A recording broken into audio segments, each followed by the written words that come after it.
Votre plus grand tournant en 2026 pourrait ne pas être un objectif. Ce pourrait être une décision intérieure.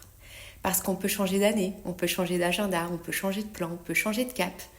Et continuer pourtant à vivre de la même manière à l'intérieur.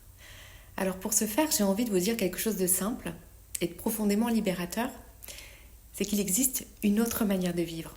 Pas plus facile, mais beaucoup plus vraie et souvent plus légère.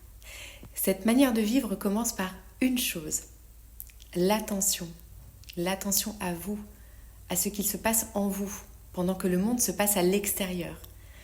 Parce que quand vous êtes plus attentif, vous devenez beaucoup plus conscient. Et la conscience, c'est une clé immense, si ce n'est même la plus puissante.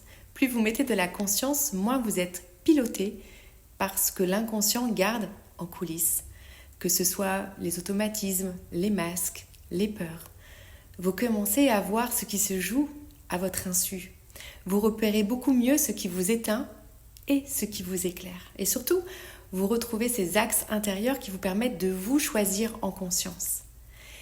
Et c'est alors là que la décision intérieure devient possible. Stop à la guerre intérieure, stop à ce qui vous abîme, stop à ce qui vous éloigne de vous. Vous commencez à vous toucher avec authenticité. Et ce chemin-là mène à une chose fondamentale, l'amour de soi. Un amour concret et libre. Celui qui dit « je me respecte, je me regarde avec vérité, je me tiens la main au lieu de me juger ». Et j'ajoute ceci, l'amour de soi, c'est aussi la congruence. C'est quand vos choix, vos actes, vos limites arrêtent de contredire ce que vous ressentez au fond de vous-même.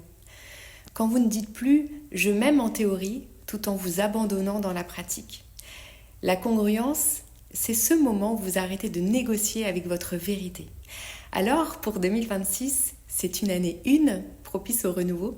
Je vous souhaite plus de conscience pour mieux vous connaître et nourrir une relation à vous-même plus juste et plus douce, et surtout le courage d'être congruent pour vous restaurer au lieu de vous pousser.